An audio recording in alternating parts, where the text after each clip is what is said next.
آج کے زمانے میں اکثر ماں باپ یہ سمجھتے ہیں کہ ہم بچوں کی گڈ بکس میں اس وقت ہوں گے کہ جب ہم بچوں کی ہر خواہش کو پورا کریں گے، اور یہ اتنا غلط کنسپٹ ہے۔ اسے کہتے ہیں بچوں کو اسپوائل کرنا۔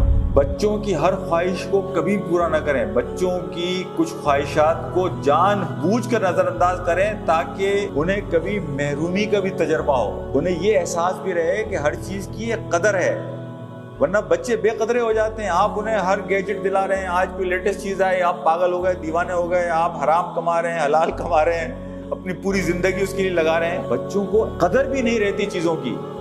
بچوں کی قدر اس کے لیے ضروری ہے کہ آپ بچوں کی جائز ضروریات کو پورا کریں، لیکن ان کی ناجائز ضروریات کے اوپر، بلکہ میں کہتا ہوں ان کی بعض جائز ضروریات کو بھی آپ کرٹیل کریں تاکہ ان کو اندازہ ہو کہ چیزوں کی اہمیت کیا ہے۔